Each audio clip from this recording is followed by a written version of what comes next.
Maruti Chiranjeevi flex printing sub register office ఎదురుగా Kurichedu road Darsi. మీరు ఏ టైంలో అయినా ఫోన్ చేసినా ఫ్లెక్స్ ప్రింటింగ్ చేయబడును. మా ప్రత్యేకతలు political banners, marriage banners, shop board plates, card posters, visiting cards, function cards, mug printing తక్కువ ధరలలో హై క్వాలిటీతో సకాలంలో చేసి ఇవ్వబడును.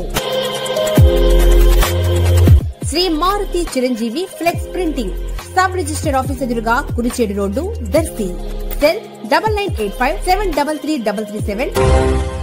రాష్ట్ర ముఖ్యమంత్రి వర్యులు వైసీపీ పార్టీ అధినేత వైఎస్ జగన్మోహన్ రెడ్డి ఈ నెల 11వ తేదీన పొగాకు రైతులతో మాట్లాడేందుకు పొదిలి వస్తుండగా కార్యక్రమాల ఏర్పాట్లను ఈ రోజు దర్శి నియోజకవర్గ వైసీపీ ఎమ్మెల్యే మరియు పార్టీ జిల్లా అధ్యక్షులు doctor Buchepalli Sivaprasad Reddy, programme coordinator MLC Talasila రఘురాంతోనూ అలాగే ప్రముఖ నాయకులతోనూ కలిసి పరిశీలించారు. మీడియా సమావేశంలో వివరాలు తెలిపారు.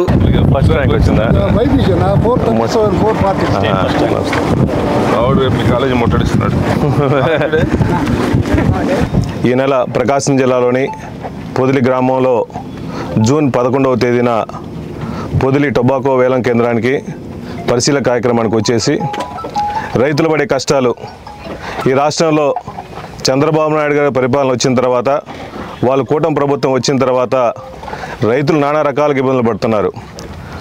రైతు పండించిన దానికి ఏది గిట్టుబాటు ధర లేదు. జగన్మోహన్ గారు ఉన్నంత కాలంలో రైతులు రాజుగా చూసుకున్నాడు. రైతులకు ఏ కష్టం లేకుండా అటు పొగాకు రైతులు కానీ, మిర్చి రైతులు కానీ, పత్తి రైతులు కానీ, వరి రైతులు కానీ ప్రతి ఒక్కరికి ఎవరికి ఇబ్బంది లేకుండా న్యాయం చేసిన ప్రభుత్వం జగన్మోహన్ గారి ప్రభుత్వం అయితే, ఈ ప్రభుత్వం వచ్చిన తర్వాత కక్షలు, కార్పణ్యాలు, ఓన్లీ ప్రజల మీద నానా రకాల ఇబ్బందులు పెడుతూ, కావాలని వైఎస్ఆర్సీపీ మీద కార్యకర్తల మీద కేసులు పెడుతూ, పరిపాలన అనేది లేకుండా పరిపాలన పూర్తిగా కుంటుపడే విధంగా చేసుకుంటూ, రైతు పండించిన దానికి గిట్టుబాటు ధర లేకుండా మొన్న మా నాయకుడు గుంటూరులో పర్యటించినప్పుడు మిర్చి యార్డ్లో పర్యటించారు. అట్లీస్ట్ మా ప్రభుత్వంలో కింటా 24,000 రూపాయలు ఉంటే మిర్చి ఉంటే, ఈ ప్రభుత్వంలో అసలు అడిగే పరిస్థితి లేదు. 8,000 రూపాయలు 9,000 రూపాయల పరిస్థితి వచ్చింది. వరికి గిట్టుబాటు ధర ఆ రోజు సుమారుగా 18,000 నుంచి 2,000 రూపాయలు ఉంటే, ఈ ప్రభుత్వంలో 1,200 రూపాయలు కొనే పరిస్థితి వచ్చింది. ఏదైనా మంచి చేయాలన్న ప్రభుత్వం జగన్మోహన్ గారి ప్రభుత్వం.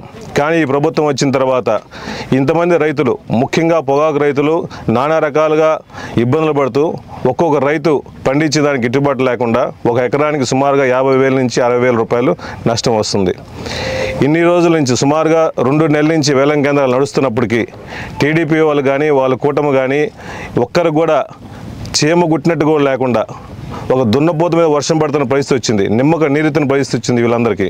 అయ్యా చంద్రబాబు నాయుడు గారు, ఈ రాష్ట్రం బాగుపడాలంటే రైతులందరూ బాగుంటే తప్ప రాష్ట్రం బాగుపడదు. వాళ్ళు బాగుంటే సస్యశ్యామలంగా ఉంటుంది రాష్ట్రం మొత్తం. కానీ నువ్వు మీటింగ్లు పెడుతున్నావు, రివ్యూలు పెడుతున్నావు. అట్లీస్ట్ రివ్యూలు పెట్టిన తర్వాత ఈ టొబాకో రేట్లు పడిపోయినాయి కానీ ఇంకా పెరిగే పరిస్థితి లేదు. మా ప్రభుత్వంలో ఉన్నప్పుడు, జగన్మోహన్ గారి ప్రభుత్వంలో ఉన్నప్పుడు సుమారుగా ఒక కింటా 32,000 నుంచి 34,000 రూపాయలు మంచి గ్రేడ్ ఉంటే, లో గ్రేడ్ వచ్చేళ్ళకి 24,000 25,000 ఉంటే, ఈరోజు పరిస్థితి వచ్చేళ్ళకి స్టార్టింగ్లో సుమారుగా 22,000 నుంచి 23,000 మంచి గ్రేడ్ ఉండి, లో గ్రేడ్ 20,000 రూపాయలు ఉంది. అట్లీస్ట్ లో గ్రేడ్ అసలు కొనే పరిస్థితి లేదు. చంద్రబాబు నాయుడు గారు కానీ వాళ్ళ కూటమి ప్రభుత్వంలో ఉన్న ఎమ్మెల్యేలు వచ్చి 2 రోజులు 3 రోజులు హడావుడి చేసేది తప్ప అట్లీస్ట్ రైతులకు న్యాయం చేద్దామే. జగన్మోహన్ గారి ప్రభుత్వంలో మార్కెట్లో సుమారుగా 100 కోట్ల నుంచి విచ్చేసించి రైతులకి, పొగాకు రైతులకు అన్యాయం జరగకుండా చూసుకున్న నాయకుడు జగన్మోహన్లా చేద్దామని ఆలోచన లేకుండా రివ్యూలు పెడతా ఉంటారు, న్యాయం చేయరు. కావాలని సోషల్ మీడియా లీకులు ఇస్తారు, మేము అవి చేస్తాము, ఇవి చేస్తాము. జగన్మోహన్ గారు టూర్ ప్రోగ్రాం పెట్టుకుంటున్నారు కాబట్టి, పొగాకు వేలం కేంద్రం పరిశీలిస్తున్నారు కాబట్టి మేము రేట్లు పెంచుతాము, మేము పర్చేజ్ చేస్తామని చెప్పి ఓన్లీ సోషల్ మీడియా ద్వారా ప్రచారం చేస్తున్నారు.